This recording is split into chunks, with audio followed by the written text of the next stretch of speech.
Friends, grace and peace to all of you. I guess this morning I don't need to say to please be seated. Thank you for joining us in at-home worship this Sunday. We kind of continue to occupy this space of not knowing what exactly the future will hold when we'll be able to gather again in person for fellowship, for worship, face to face. But we still gather in spirit from our living rooms, our bedrooms, maybe even from our cars if we need a break from our homes right now. Several years ago, for a brief period of time, I worked for Mennonite Central Committee and lived in McDowell County, West Virginia. If you take I-77 north from the Triangle, you take exit 1 in West Virginia and you get to McDowell County. I remember one of the first people I met was a man who grew up and spent just about every day of his life in McDowell County. I walked into Glenn's house, and now Glenn was somebody, he operated about 100 miles per hour 100% of the time. He immediately said, "Come see my bathroom." And then so we walked towards his bathroom. Okay, this started getting kind of interesting, I kept thinking to myself. My mind not really sure what exactly would happen next. Is there a window that I could maybe leap out of if needed? I can't say someone is calling me because, well, there's no cell phone service where we're at. All right, so we continue walking towards the bathroom. Glenn and I entered the bathroom, and I kept thinking, well, okay, here we go. I'm kind of frozen into just going along with this, bracing for whatever is about to unfold here. And so Glenn flipped open the toilet lid, and the toilet was completely empty, but the bowl was stained black. Glenn looked at the toilet, he looked at me, and he said, "Don't drink the water, all right?" Noted, Glenn, I won't be drinking the water.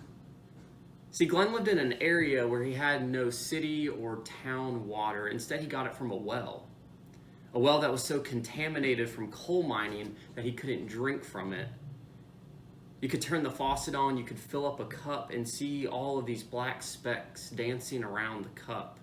And for so long, until Mennonite Central Committee came along, Glenn felt like nobody cared about him. No one cared about his situation, his suffering in a rural, isolated part of West Virginia. Meeting Glenn, living by himself in McDowell County, West Virginia, he literally thirsted for clean drinking water to come from the faucet of his home. And today, Jesus says to us, "I thirst." Jesus also expresses a need in a great time of suffering. Jesus shows us and embodies the reality of suffering. Suffering can make us feel isolated, maybe even more isolated than we were to begin with. Suffering makes us feel disconnected from humanity, from feeling like we are worth anything, and it can make us feel disconnected from God. Glenn's reality and our reality right now doesn't seem so distant from Jesus' words for us today. We thirst. We thirst after a lot right now. We thirst in body and mind and in spirit. We thirst for a return to some form of normalcy. We thirst for connection with one another. But this is also the heart-wrenchingly beautiful thing about God. Through God and Jesus, we see the reality of suffering, and we know that God is with us, connected to us in the midst of our suffering. In the midst of our suffering, God gives us one another, even if we are separated physically during this time. God doesn't delight in our suffering. Instead, we find God drawing closer to us in our suffering. I must confess that at times it's almost easier to keep God distant. Sometimes distance keeps us numb to ourselves, to others, and especially numb to God. We keep our understanding of God, of how we even speak about God, floating above the grubby and harsh realities of life. That somehow God is far away, disinterested in all of creation. At the risk of being called a heretic, the reality when Jesus says, "I thirst," means Jesus has bodily needs and is also concerned with ours. Jesus says, "I thirst." And the reality is, that Jesus is in the flesh. Jesus' suffering is real. The sweat, the pain, all of it is real. But there's also this strange reality about God. God is not sitting far away as humanity suffers, as we struggle to figure out how to manage the coronavirus, as we struggle having to practice social distancing, unable to interact face to face with our friends, unable to sit in pews together on Sunday morning. As we see people who day in and day out experience isolation pushed even further into isolation. When Jesus says, "I thirst," we remember that God is with us. God is with us in the midst of our suffering, in the midst of our pain. God is with humanity. God is so deeply intertwined with all of creation, and we see this through Jesus.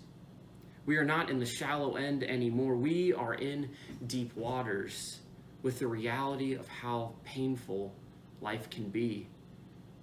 And God is with all of us, but God draws especially close to those in the depths of their suffering. God thirsts of us. God wholeheartedly gives God's self to us. God gets close and so personal to us. Even when we feel distant from God, our practices of faith remind us that we can find God as we seek justice for all of God's people. As Jesus connects his beloved disciple with his mother and his mother's sister in this story, so Jesus gives us one another. When we thirst for justice, we find ways to give ourselves, to give of our resources, even if it is out of our comfort zone, to give and support people directly affected by the continuing fallout of the coronavirus. To thirst with Jesus might mean even while we remain physically distant from one another, while we physically close into our homes, while we thirst to be physically connected with one another, we don't let our hearts close in.